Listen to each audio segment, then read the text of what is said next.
Ndagusuje cyane ukomeje kunyumva no kuntega amatwi. Nitwa Nigwa Jeremy. Iyi ni Ibaba Official. Mu buzima bwacu bwa buri munsi, buri wese agira uko yiyumva, uko ateye, ibyo yizera, abo yizera, nuko yifuza kubaho mu buzima bwose Imana yamugeneye ku isi. Hari abantu benshi bisanze mu matorero atandukanye basengeramo, gusa itorero rya Kristo ryo ni rimwe. Twagutegura icyegeranyo gikubiyemo amateka yose y'itorero rya Kristo, uko ryavutse rikagera ku isi, rigakwirakwira rikagera no mu Rwanda.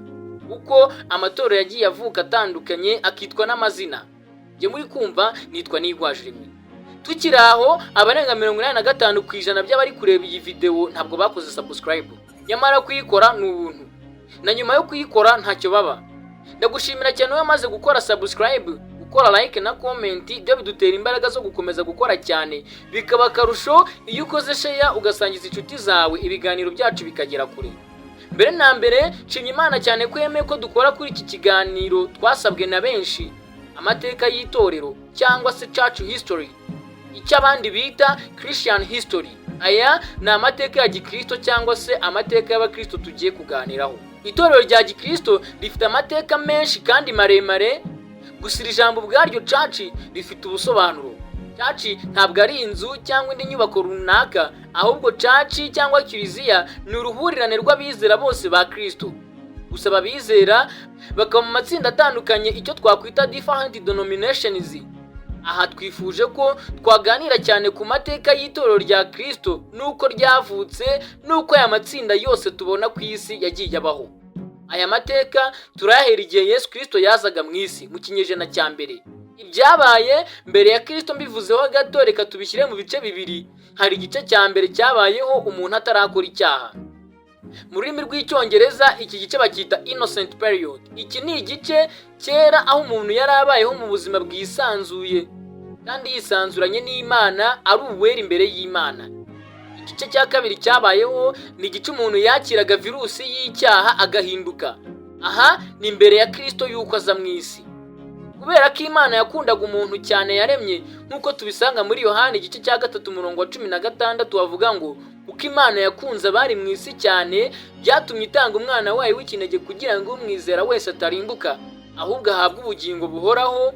Umuntu akimara gukora icyaha, Imana yahise isezerana kumucungura, ikamukuramo iyo virusi y'icyaha yamaze kumwinjiramo. Ikabikora binyuze mu muntu utarigeze akora icyaha na kimwe, ari uwera. Uwo ni Yesu Kristo, umwami w'abamwizera bose. Bivuze ko mbere ya Kristo ubuzima bw'umuntu bwari mu bice bibiri: igihe yari uwera innocent period n'igihe yakoraga icyaha. Mu gihe umuntu yakoraga icyaha, abariho muri iki gihe cyose babayeho bategereje kuza k'uwo mucunguzi, kandi mu myaka yabo babaraga bahereye ku munini basubira hasi. Ariyo mpamvu iyo bajyaga kuvuga umwaka uwo ari wo wose barimo, bashyiragaho ijambo BC cyangwa before Christ, risobanuye ngo mbere ya Kristo. Yesu aho yaziye mu isi guhera mu kinyejana cya mbere kugeza ubu, ndetse n'igihe cyose tuzamara mu isi, ku mwaka turimo dushyiraho anno domini cyangwa se AD, riri mu rurimi rw'ikilatini bisobanuye ngo umwaka umwami wacu, the year of the king. Iri jambo uzajya uryumva kenshi cyane cyane mu madini n'amatorero ya Gikristo, uriyoberwe nicyo bivuga. Tugarutse ku ngingo yacu ku mateka y'itorero, reka duhere mu kinyejana cya mbere uko amatorero ya Gikristo yagiye yabaho n'uburyo yagiye yavuka. Aha byatangiye muri iki kinyejana wa mucunguzi twavuze hejuru aza mu isi, aho Yesu yavutse akavukira i Betelehemu nk'umwana muto. Muri iki gihe yavukiye mu gihugu cy'i Yudaya ku ngoma y'umwami Herode, maze Herode agambirira kumwica, aho yahise ashyiraho itegeko ryo kwica abana bose b'abahungu bavutse muri icyo gihe mu gihugu cya Israeli. Herode abonye ko yatengushywe na bamwe mu banyabwenge ararakara cyane, aratuma ngo bice abana b'abahungu bose bari i Betelehemu no mu misozi yose iri bugufi bwaho, abamaze imyaka 2 n'abatarayimara, nk'uko yagereranyije igihe yasobanuriwe n'abo banyabwenge. Ibi turabisanga muri Matayo igice cya 2:16. Aha Yesu yari avukiye ku babyeyi babiri, Mariya na Yosefu. Bamenye imigambi y'umwami Herode, bamuhungishiriza muri Egiputa. Bagezeyo, marayika asanga Yosefu mu iyerekwa, amubwira ko atagomba kumusubiza i Betelehemu kundi mu gihugu cya Yudaya, amujyana i Galilaya mu gihugu cy'i Nazareti. Byari byaravuzwe n'umuhanuzi ko azitwa umunyanazareti. Yesu aba ari hakurira ageze ku myaka 30, ahera hitwa i Kaperinawumu mu gihugu cya Zebuluni na Nafutali, avuga ubutumwa kandi ubutumwa bwiza. Abuvuga mu myaka 3 akora ibitangaza yerekana ko ari Imana. Mu myaka 33 yose yari amaze adakora icyaha, arapfa, apfa urupfu rwo ku musaraba byari byaranditswe ngo havumwe umanitswe ku giti. Uru rupfu yapfuye rwari urupfu rubi rwapfaga abanyabyaha mu mwanya w'abantu bose bakoze ibyaha. Yesu nawe apfura urupfu apfira abanyabyaha bose bo mu isi, arahambwa nawe ashyirwa ikuzimu mu bapfuye. Yesu ku munsi wa gatatu yarazutse ajya mu ijuru, avuye ikuzimu gukingurira abera bose amarembo. Turi ku ngingo y'uburyo amatorero n'amakristo yavutse. Kurikira, guhera icyo gihe cyose abigishwa ba Yesu Kristo bari baramukurikiye, arababwira ngo mujye Yerusalemu mutegereze mu cyumba cyo hejuru kugera igihe muzambukirwa imbaraga zo mu ijuru, izo yari yarabasezeranije muri Yohana igice cya 14 n'igice cya 16 ko bazahabwa imbaraga umwuka wera nabamanukira. Ibi wabisanga no mu byakozwe n'intumwa igice cya mbere umurongo wa 8 ko bazahabwa umwuka wera nk'umufasha kandi ko atazabasiga nk'imfubyi. Abo bari bamwe mu bigishwa basigaranye na Yesu, gusa nk'uko amateka bivuga muri Bibiliya hari n'abandi bigishwa 70 yari yaratumye mu mahanga bose, uko bari mu cyumba bari 120 nk'uko tubisoma mu gitabo cy'ibyakozwe n'intumwa igice cya mbere n'icya kabiri.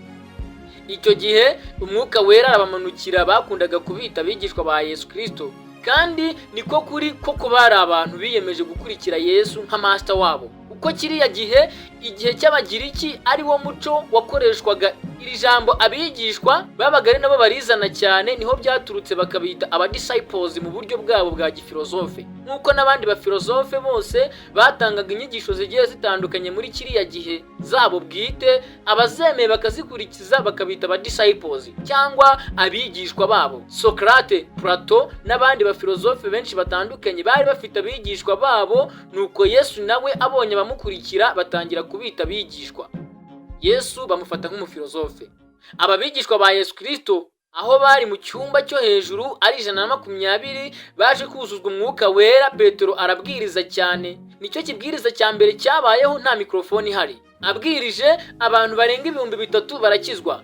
Ibyakozwe n'intumwa igice cya 2 umurongo wa 42. Muri iki gihe bahoraga bari kumwe, bari hamwe bicaye basangira ibyabo, bamanyagura imitsima, basenga, bumva iby'izo ntumwa zibigisha, barya n'igaburo ryera. Imana ikabongerera abakizwa umunsi ku wundi. Itorero rirakura, Yerusalemu itorero rirakomera, rigira imbaraga cyane. Aha ryakomeje gukora rigira imbaraga, gusa bamwe batangira kubatoteza nk'uko Yesu yari yasize bibabwiye ngo muzabaga bo kumpamya i Yudaya, Galilaya, Samariya n'ahandi hose kugera ku mpera y'isi. Abafarisayo n'idini y'Abayuda itangira kubatoteza no kwica bamwe mu bavuga ubutumwa, harimo ba Stefano ubwo batangiraga kwicwa. Nabo batangira gutatana kubera gutotezwa, bajya Galilaya, Samariya n'ahandi henshi, bajya muri Isiraheli yose barayuzura, nuko bagenda bavuga ubutumwa bwiza aho bageze hose, bakagenda bahamya Yesu nk'uko yari yarabibabwiye ko ari umwami. Iki gihe itorero ryari mu Bayuda gusa. Abigishwa barimo ba Petero bose n'abandi ziriya ntumwa zose zizeraga ko agakiza kaziye Abayuda.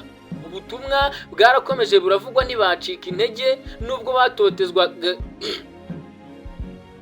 batotezwaga. Icyo gihe Sawuli aza gukizwa ari umwami biturutse ku muhanuzi wari wagenderewe n'umwuka wera, aramubwira ngo mundobanurire Barinaba na Sawuli bitaga Paulo bakora umurimo wanjye. Sawuli ahawe ubwo butumwa arabwakira, atangira kuba umuvugabutumwa mwiza, avuga ubutumwa mu mahanga yose, atangira kuba umuvugabutumwa mu Bisirayeli, abukwiza amahanga yose, ahinduka the apostle of Gentiles, bisobanuye ngo intumwa y'abanyamahanga. Uku niko itorero ryatangiye kuvuka muri Isiraheli yose. Paulo nawe atangira kuvuga ubutumwa mu duce twa Galatiya, Samariya, Isiraheli yose barayizenguruka bavuga ubutumwa bwiza bwa Yesu.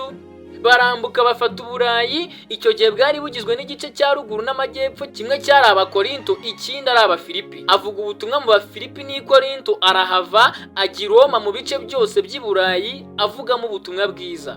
Muri iki gihe ubutumwa butangira gukwirakwizwa na Paulo, nibwo bwa mbere abantu batangiye kubita Abakristo, kuko babonaga barabaye Abakristo nyirizina, koko ari bo bemeye bakanizera inyigisho za wa mugabo bitaga Yesu.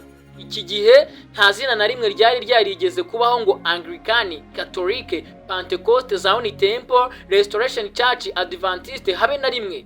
Abantu bari mu bice bibiri gusa, abemeye Kristo n'inyigisho ze bakaba abakristo n'abandi batari baramwemeye. Mbere abakristo babanje kwitwa abigishwa ba Kristo, nyuma baza kwitwa abakristo nk'izina, ari nayo mpamvu uzasanga kenshi muri Bibiliya uzasanga bavuga ngo twandikire abizera b'i Roma, ab'i Samariya, itorero rya Philadelphia n'ibindi. Itorero ryari rimwe, nta yandi mazina yari ahari iki gihe. Icyo kwibaza, Anglikani, Pentecoste, Zion Temple, Restoration Church, Catholic, Adventiste, aya mazina yose yaturutse he?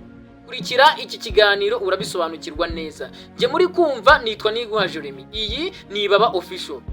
Igihe cyarageze, intumwa zose zirapfa. Intumwa ya nyuma yapfuye ni Yohana, wagiye muri Efeso, apfa bamaze kugira itorero rya Kristo rikomeye muri Efeso, i Roma, muri Isiraheli, i Yerusalemu, muri Alexandria yo muri Afurika, naho hageze ubutumwa bwiza mu kinyejana cya mbere muri Egiputa. Buzanywe n'umuvugabutumwa Mariko, aho hose hari amatorero akomeye. Yohana apfuye, ariwe wari mukuru kandi wa nyuma mu bigishwa. Abari basigaye bose bagiye bayoboye amatorero yashinzwe haruguru twavuze hirya no hino mu duce dutandukanye. Basigara bibaza ubabera umuyobozi. Uhagarariye itorero rya Efeso niwe watangiye bwa mbere ati ndayoboye. Ninjye uyoboye kuko n'ubundi ni hano icyicaro cy'itorero bari barakimuriye. Kandi koko niko biri. Yohana yapfiriye muri Efeso, ariho hasigaye hari icyicaro cy'itorero nyirizina. Wari umuyobozi w'i Roma nawe ati oya, arabihakana ati Roma nitwe tuyoboye isi, ninjye urahita uba umuyobozi mukuru wanyu ubahagarariye. Mu nama wari uhagarariye Yerusalemu ati murabeshya, aha ni itorero ryatangiriye, rero ninjye ndahita mba mukuru. Wari uyoboye itorero rya Alexandria ati erega n'ubundi Yesu yahungiye hano bajya kumwica muri Afurika, mureke nibere mukuru. Rubura gica, habura ubwumvikane hagati yabo, ndetse birakomera habura ubwumvikane na buke. Bahita batangira gucikamo ibice bibiri, aricyo twita Great Schism mu mateka y'itorero. Gusa ibi nabyo nubwo byabaye gutya, byari mu mugambi w'Imana. Tugarutse kuri Great Schism cyangwa Great Division, iri jambo risobanuye gucikamo ibice mu buryo bukomeye. Uwari uyoboye abakristo b'i Roma bose batangira kugira umwihariko wabo, bahinduka abakatolike. Icyo gihe ubwami bw'i Roma nibwo bwari buyoboye isi. Abasigaye bose mu bice bitandukanye bo bati ntabwo bishoboka, twe turi abarthodoxi, turacyafite kwemera kw'intumwa. Haba havutse Great Schism gutyo, bamwe bahinduka abacatholics, abandi bahinduka aba orthodox. Igice cya Roma cyangwa se Catholics nibo bagiye ari benshi ugeranije n'icy'abarthodox. Muri Katolike igihe kiragera mu kinyejana cya 15 havumbukamo umugabo witwaga Martin Luther, yandika ingingo 95. Muri Katolike harimo inyigisho zitakijyanye na Bibiliya kubera ubukungu bwa Roma bwari bwaraguye hasi. Papa uriho icyo gihe ashyiraho inyigisho zitari zo, harimo izitwaga indulgencia cyangwa se indulgence theology, bavuga ko abantu nibajya kwaka penitensiya ngo babarirwe ibyaha n'abapfuye babo bazazurwe babitangira amafaranga. Uyu mugabo Martin Luther asomye igitabo cy'Abaroma neza cyo muri Bibiliya, abona ko izo nyigisho atari zo, ahubwo ko uzizera Kristo wese azababarirwa ibyaha bye. Ahita yandika za ngingo 95 zivuguruza ingingo za Roma kandi zigaragaza ukuri. Icyo gihe nibwo abenshi bamenye ukuri. Kandi Martin yanditse iki gitabo acyanditse mu ndimi abantu benshi bumva, kuko icyo gihe Bibiliya yari yanditse mu Kilatini gusa. Banga izo nyigisho z'ubuyobe, bava mu itorero ry'i Roma rya Katolike bakurikira inyigisho za Martin Luther, aribwo itorero rya Protestant ryahise rivuka. Ababyaye itorero rigizwe n'abantu bose bahakanye izo nyigisho, abamukurikiye bose babita Lutherian. Kiba igice cya gatatu cy'abakristo kivutse. Umwami wa Roma amaze gushwana n'iryo torero, muri rusange nibwo yahise ashyiraho itegeko rivuga ko muri kiliziya yose yo muri England atazongera kwitwa Katolike, ahubwo azajya yitwa Ecclesian Anglicana. Ecclesian ni kiliziya cyangwa se urusengero, Anglicana bivuze Ubwongereza. Mu ijambo rimwe ni insengero z'itorero z'Abongereza. Aha niho havutse itorero Anglican, risobanuye ngo itorero ry'Abongereza. Nibwo itorero Anglican ryavutse, ritangira guhindura imwe mu myitwarire yabarangaga, aho batangiye kwemerera abapadiri babo n'ababishops babo cyangwa abamusenyeri babo bakazana abagore, nyamara mbere bitarabagaho. Muri Sweden mu minsi mike haboneka abandi bantu ariko barimo barasenga cyane bavuga mu ndimi nshya. Bababonye babatunga agatoki baravuga bati nimurebe bariya bantu bari kuvuga mu ndimi nka zimwe zo ku munsi wa Pentecote. Ako kanya baba babise aba Pentecoste. ADPR y'uyu munsi yo mu Rwanda niho yaturutse ngo ndi Pentecoste Church, amatorero y'umwuka. Icyo bisobanuye, muri Anglikani haje kuza umugabo w'umwanglikani wabwirizaga cyane witwaga John Wesley. Arimo abwiriza cyane akora ibitangaza yuzuye umwuka wera n'ibimenyetso. Nubwo icyo gihe Anglikani yari yatandukanye na Katolike, ariko hari imwe mu mihango yari itarahinduka nko kubatiza mu gahanga n'ibindi. Atangira kugenda abwiriza anagaragaza iyo mihango yose, agira abayoboke benshi, abamuvuyeho bose biyita ngo Methodist. Methodism bivuze ngo icyo bakoze ni uguhindura metode y'uburyo bakoramo, cyangwa uburyo bw'imikorere butangira kuhinduka. Aribwo batangiye kubatiza mu mazi menshi, batangira kuyobora amateraniro badakoresheje ibitabo by'amasengesho, nuko batangira guhindura imikorere y'itorero Anglikani ryakoraga, byitwa Methodiste. Gutyo turacyari kumwe mu kiganiro, nitwa Nigwa Jeremy, iyi ni Baba Official. Mu minsi mike mu gice cy'Uburayi mu Busuwisi havumbutse undi mugabo witwaga John Calvin na John Knox, bigishaga cyane inyigisho zo gutsindishirizwa no kwezwa dutsindishijwe muri Yesu. Muzumva ikintu bita ngo Calvinism mu Rwanda. Hari amatorero atatu agendera kuri izi nyigisho, harimo n'iry'aba Presbyterienne, Great Joy Bible Church, Reformed Baptism n'abandi bigisha cyane bagendeye ku byo gutsindishirizwa kwa Kristo. Gusa nta zindi nyigisho batanga. Aba bose uko bagiye bavuka ntabwo ikibazo cy'iminsi bagitindagaho cyangwa ngo bagitekerezeho. Nyuma hari abandi baje bavuga ku by'umunsi wa karindwi w'isabato, babyara itorero ryabo ry'Abadventiste b'umunsi wa karindwi, riravuka rirakomera rirakura. Aba baje nyuma. Muri iki kinyejana turimo nibwo hatangiye kumvikana hirya no hino ku isi icyo bita evangelical churches, cyangwa se amatorero y'ivugabutumwa. Aho nko mu Rwanda umwuka wera yasuye uwitwa Apostle Masasu. Umwuka aramubwira ngo ndashaka untangiriza icyo twita Restoration Church. U Rwanda rwari rukiva muri genocide yakorewe Abatutsi mu mwaka w'1994. Imana imuha ubutumwa, byari mu mugambi wo kubaka itorero ry'isanamitima y'Abanyarwanda. Atangiza icyo twita Restoration Church. Nyuma yaho umwuka wera agendera Apostle Dr. Paul Gitwaza, atangiza icyo twita umusozi wa Sioni, Zion Temple Celebration Center. Umwuka wera arakomeza agendera abakozi b'Imana, aho yagendereye uwitwa Apostle Mignone. Abaramubwiye ati ntangiriza ahantu abakobwa n'abagore bahurira bagasenga bagakoresha impano. Nibwo yatangizaga Women Foundation Ministry. Umwuka ababwiye Pastor Julienne Kabanda ati ntangiriza ahantu bazajya bafashirizwa. Abatangije icyumba cyiswe Grace Room. Hose ni mu Rwanda, gusa hirya no hino ku isi mu bihugu bigiye bitandukanye niko n'aya macaci arimo agenda avuka, cyangwa se amatorero y'ivugabutumwa. Mu minsi ishize uwitwa Pastor Mugisha Jackson watangije Spirit Revival Temple, Pastor Tom na Anita nabo babatangije Cath Kingdom Embassy. Muri kubona amatorero menshi y'ivugabutumwa avuka cyane ku bwinshi. Ibi nta kibazo kirimo.